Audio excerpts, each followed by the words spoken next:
Peace and blessings. This is day one of the 14 Days of Love series hosted by me, Jovhannah, founder of Healing Single Mothers. I'm a spiritual healer, coach that focuses on helping single moms to live abundantly ever after. So I wanted to do this series just to share my thoughts on love and really open up the dialogue about love, how it impacts our lives, the importance of it, how it's related to how we show up in parenting, and all of these different things. Often when we think about love, it's usually confined to like dating and relationships. We forget about loving our family, our parents, our children, and all of these other connections we have. And it just kind of focuses in on this one area. So anytime I mention love, it's usually, I get responses like, oh, I don't have time to date. And I'm like, well, that's not all love is. So I wanted to talk about that. To me, love is a spiritual energy, and I like to call it spiritual love. And I kind of coined that term because I was in an abusive relationship and with someone who said they love me and all of that. And I was like, well, if that's love, like, I don't want that. I want something that's deep, something meaningful, something that feels good, something that's expansive and does not include hurt and drama and all of those things. So I was like, I want a spiritual love because I believe that we are each a reflection of the divine, whether you call that God or something different. We all have that divinity within us, and when we are able to recognize that same energy in another person, I feel that is just a very deep connection. So for me, love is something that's very spiritual. It's not just something that we say to people to make them feel good. It's how we live our life in harmony and peace. And it is inclusive, it's expansive. And like I said, it touches on all relationships, not just intimate relationships. It focuses on our connection with ourselves, with our children, with our family, even with things like money and our career. It's a very big presence in everything. So to me, like, love is just a way of life. And it reminds me of that song, what was his name? Very Special. Life is love and we are living. And I truly believe that how we live our lives is an expression of love. And if we're seeing things in our life that don't necessarily add up, a lot of times it can go back to how are we, nurturing ourselves? How are we feeling about ourselves? Yes, it's definitely a sense of connection. And unfortunately now it's people use, and that's why I like to say spiritual love, because people use the term love so loosely. And it's just gotten a very bad rep and has been misused so much. A lot of that connection is missing between people. And a lot of people are hurting and not really able to truly open up to experience what love fully is because of bad experiences where someone said they were, loved them, or they were abused, or they didn't get the love that they needed as a child, or just had a lot of, traumatic experiences, whatever the case may be.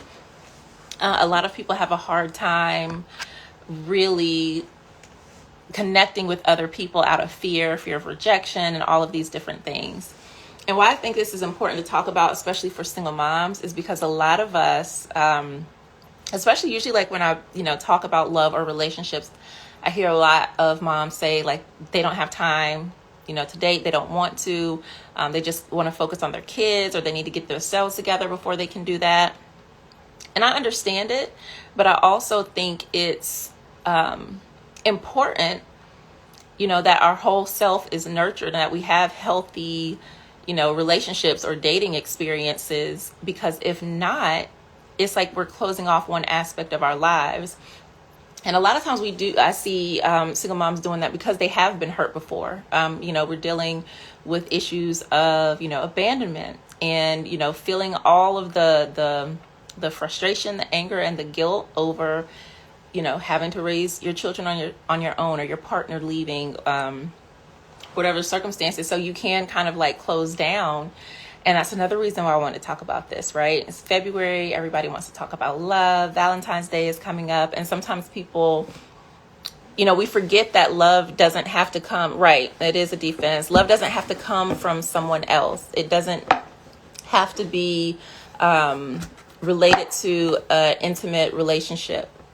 It can be you reconnecting with yourself, you deciding that you want to live differently, that you want love to mean something else to you, that you take the pain that you've experienced in the past and you're able to turn that around into something different so that you're not closed off, so that you're not missing out on opportunities, on connections, on friendships, or even, that person that really wants to come into your life and love you and add value and all of those things. So I think too, it's worth exploring, like, when, and that's another great journaling question, is like, what is love to me? What does it mean to me? Am I only looking at it in the lens of like romantic partnerships, or am I looking at it on a very grand scale? How am I being loving to others and to myself in my life? And when we start to really sit down and dissect our thoughts around love, you might start to see things from the past come up.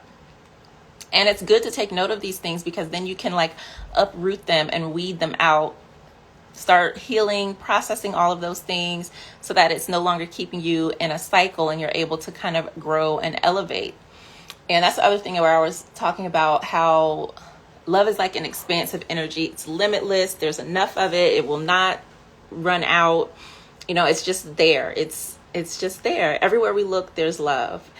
And sometimes we have blinders on where we're not able to see it, or we feel like it doesn't exist in our life because we don't have a partner, or because someone hurt us in the past. And we forget, like, we do have people in our lives that love us. We have our friends, our colleagues, our children, our pets, whatever the case may be. There's breath in our bodies. We're breathing, we're living.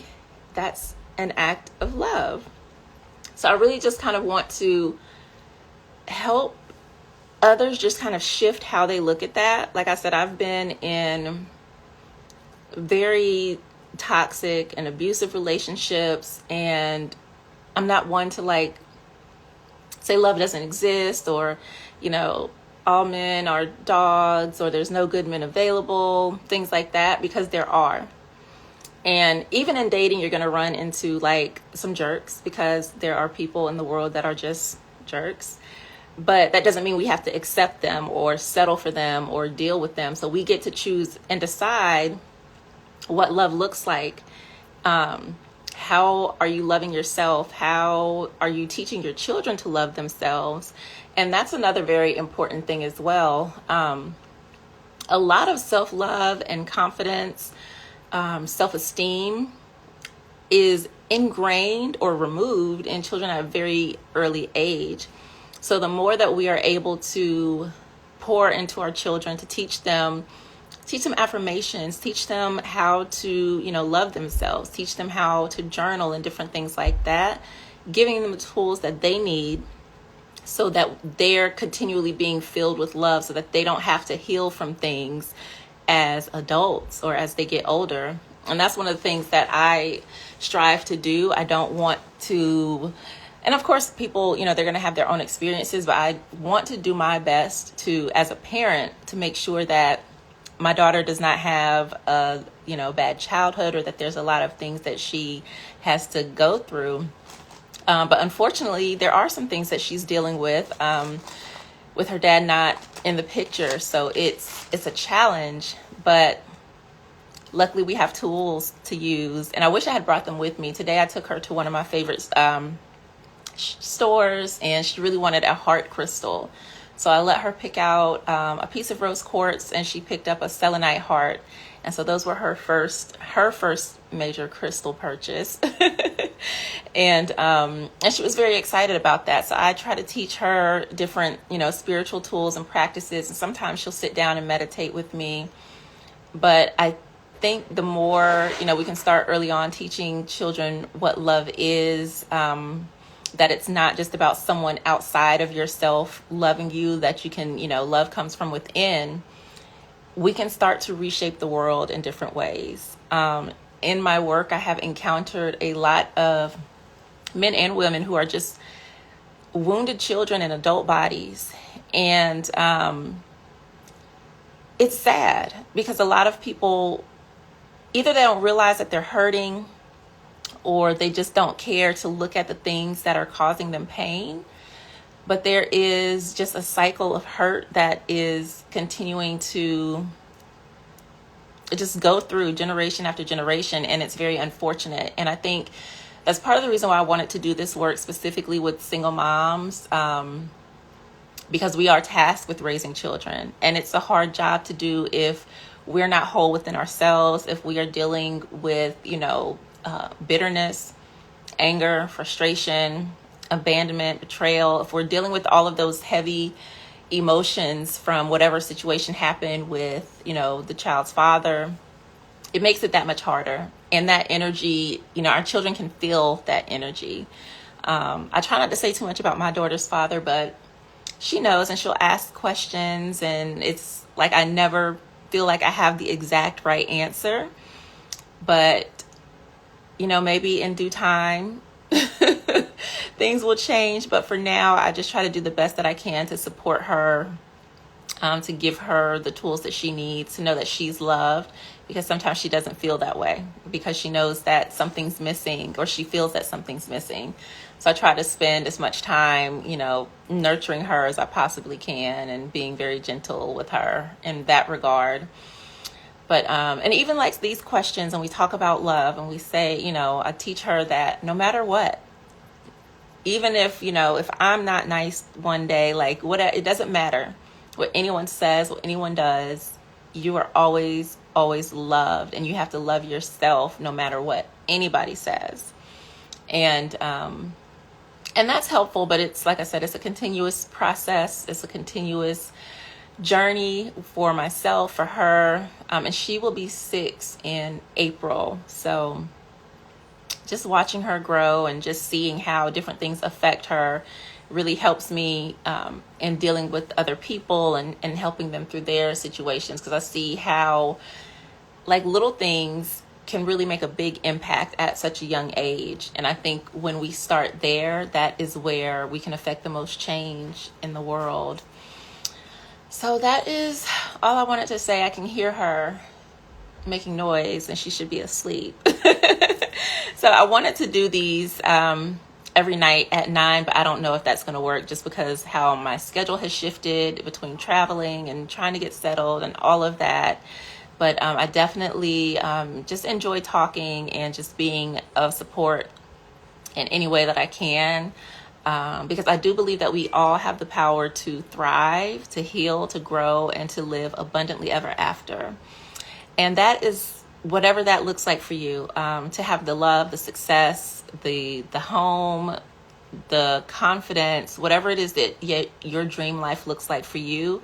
That is what I wish to help other mothers to cultivate within themselves. And so I'll be launching a community. It will be like a membership community for single moms, where each month we're going to go through like coaching calls. We'll have different master classes and other opportunities like for healing and support, just to really help you get where you need to be. Because I truly believe that, working through whatever mindset challenges, whatever, wounds or hurts from the past, it can transform your life so quickly. I've done it, and I'm continuing to do it, and I just want to help other mothers do this. So thank you so much for joining. I will be back again tomorrow. I don't know what I'm going to talk about. This was just kind of like off the cuff. But love, I think it'll be about freedom. That keeps coming up for me, like love being freeing. A lot of times, people put so many conditions on love, and we start to feel unloved and things like that. So I think that might be tomorrow's topic. But I appreciate you tuning in. I am going to go check on my little one and make sure she's in bed and ready for school tomorrow. So I hope you'll join me again tomorrow night, and have a beautiful and blessed evening. Bye.